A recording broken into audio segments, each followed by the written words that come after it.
Margareta, mualaf yang berislam dengan dukungan keluarga. Margareta adalah salah satu mualaf yang mendapat dukungan keluarga. Perempuan bernama lengkap Margareta Wianda Handoyo saat ini masih berusaha untuk memperdalam Islam, salah satunya belajar mengaji. Ibu dari dua putrinya yang kembar ini belum lama memeluk Islam. Sejak kecil hingga dewasa, Margareta memang seorang Nasrani. Bahkan, perempuan 20 tahun ini memiliki orang tua yang sangat fanatik dan tidak membiarkan anak-anaknya mempelajari agama lain. Aga, begitu sapaannya, diwanti-wanti untuk tidak pernah berpindah agama. Tidak pernah terbesit bagi wanita ini untuk menganut Islam. Namun, tidak ada yang tahu hidayah dari Tuhan akan sampai kepada siapa. Hidayah itu datang melalui seorang pria yang baru dikenalnya.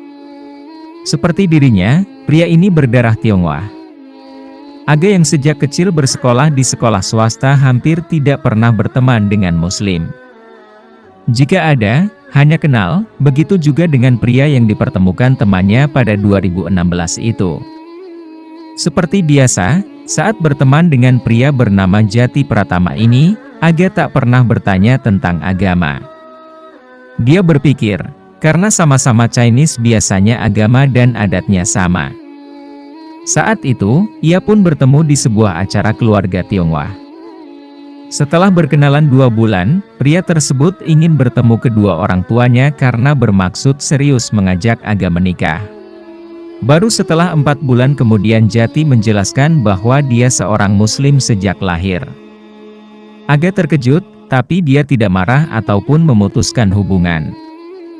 Justru, saat itu, dia malah memiliki rasa ingin tahu tentang agama Islam.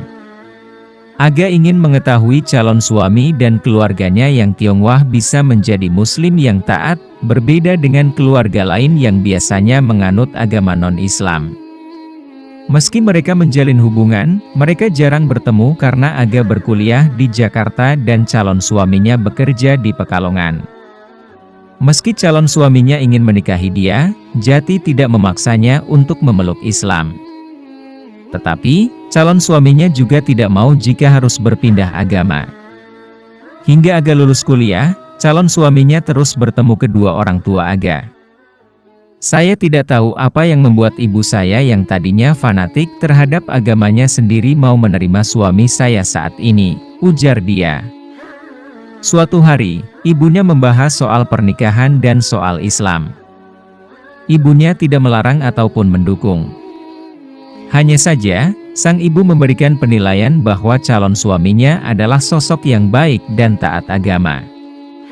Jika anaknya memang mau menikah, dia tidak mempermasalahkan asalkan dia menjadi istri yang taat dengan suami dan jika memang harus pindah agama harus menjalani agamanya dengan sebaik-baiknya. Menikah mungkin adalah jalan Aga untuk memeluk Islam. Tetapi, dia tidak ingin asal sekadar memeluk Islam karena pernikahan. Pada 2017 hingga 2018, Aga kemudian pulang ke Pekalongan. Aga mengutarakan niatnya untuk memeluk Islam kepada calon suaminya. Saat itu, selain calon suami, calon ibu mertuanya juga mengajarkan dia tentang Islam. Dia pun menghadiahkan mukena untuk Aga belajar sholat. Awalnya, Aga diajarkan tata cara sholat dan bacaan saja. Sedangkan, untuk kajian Islam, sejak kecil, calon suaminya ini memang sering memanggil ustadz ke rumah sehingga sering mengadakan kajian bulanan. Setelah memahami sedikit, Aga memberanikan diri bersyahadat. Dia datang ke sebuah gedung dan dihadiri kiai di Pekalongan. Secara resmi, Aga bersyahadat beberapa bulan sebelum Ramadan pada 2018. Setelah bersyahadat, Aga kemudian mengkaji beberapa ajaran Islam. Salah satunya adalah tentang kajian pranikah. Karena sudah berniat memeluk Islam, sejak bersyahadat, hal-hal yang haram telah saya tinggalkan, termasuk makanan dan minuman yang haram, ujar dia. Aga mengatakan, tidak sulit untuk meninggalkannya. Hanya saja, adaptasi keluarga terhadap dirinya yang masih sulit. Karena kebiasaan Tionghoa ketika mengadakan acara terdapat sajian makanan dan minuman yang haram. Aga harus aktif bertanya jika ingin makan atau minum sesuatu. Begitu juga dengan ritual adat, Aga tetap hadir untuk menghormati kedua orang tua dan keluarga besarnya, tetapi dia tidak lagi mengikuti ritual adat dan ibadah mereka. Selain makanan dan minuman, ibadah yang baru dirasakannya adalah berpuasa. Ibunya yang tidak lagi fanatik justru menyiapkan sahur untuk anaknya. Hanya saja, karena di rumah tidak ada yang berpuasa, ada rasa sungkan sehingga ketika berbuka puasa dia berbuka di rumah calon suaminya. Pertama kali berpuasa terasa sekali, lemes, tetapi calon suami dan ibu mertua menyemangati saya, dan bersyukur bisa berpuasa selama Ramadan, tutur dia. Aga bersyukur setelah memeluk Islam, mendapat dukungan dari keluarga. Namun, justru tantangan itu datang dari luar. Kedua orang tuanya harus menerima cemoohan yang tidak mengenakan dari luar tentang dirinya. Aga merasa sedih kedua orang tuanya mendapat perlakuan seperti itu. Bersyukurnya, mental kedua orang tuanya sangat kuat. Ibunya, terutama, melemparkan cemoohan orang dengan alasan-alasan yang bijak sehingga mereka terdiam dan tak lagi mencemooh mereka. Berbeda dengan sikap teman-temannya.